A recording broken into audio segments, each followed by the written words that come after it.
Hello, and welcome to Markets in Focus. My name is Joe Bell, and today I'm going to walk you through some of the most interesting financial market themes that I'm observing. First, a strong start to 2023 on the heels of a strong end to 2022. Midterm elections historically lead to pretty strong results. We've seen a bit of history repeating itself this year. Number two, all the talk about the Fed, strong jobs, pretty good retail sales out. Fed remains pretty cautious, even though inflation is starting to creep lower during the past few months. And finally, as yields go higher, we're expecting yields to peak sometime later this year. Take a look at historically, equities actually tend to weaken toward the latter stages of that peak cycle.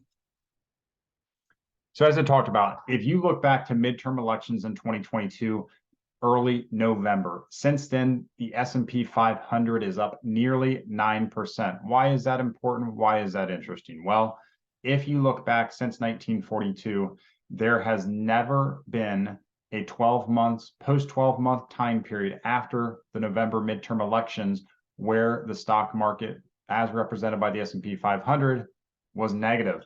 All right.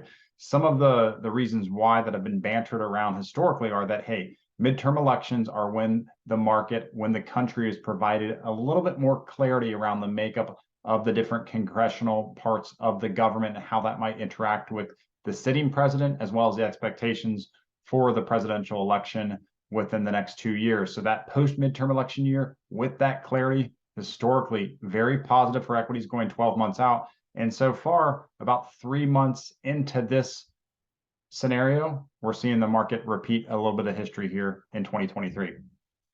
Now, inflation's been the big one, right? We've talked about expectations for inflation to creep lower in 2023. And what's happened so far, we've seen it drop most significantly down just north of 6% year over year. That's well below its peak, which was back in June of last year, just north of 9%. So inflation is declining. We expect it to probably continue to ease because of those supply chains that have really opened up and improved. But the Fed is cautious, right? You've got the labor market that's extremely strong. Retail sales that just came out during the month of January, very strong. The economy expected to grow in the fourth quarter north of 2%, right? It's surpassed some expectations here. It's become pretty resilient. Despite that, the Fed is nervous. Take a look back at 1970. This is a comparison back to what inflation looked like. We're tracking this amazingly very similar traction in terms of what inflation did during that cycle. And what you saw back then, the Fed started to cut rates as inflation creeped lower. Inflation jumped back up, and the Fed did it again, right? They cut rates too soon.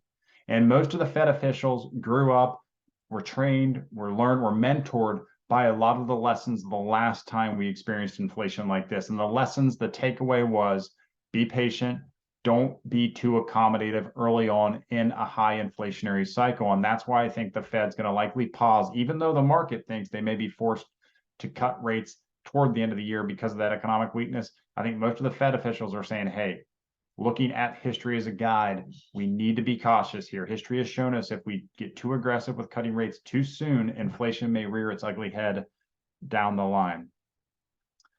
And finally, we talk about that peak in yields, what that might look like. Well, historically, take a look at this chart. In the middle there at the bottom, the x-axis, you have 0 months, and you've got plus 6 and 12 months, going back 6, 12, and 18 months.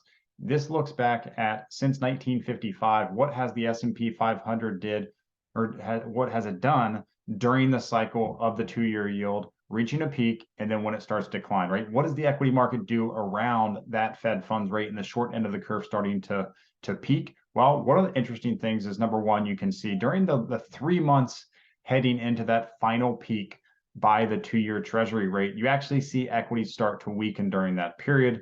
But for bulls, what happens afterwards, after that yield has peaked, and it doesn't seem to matter whether they start to cut or it just peaks and they start to hold, you see the equity markets really take off 6 months and 12 months out.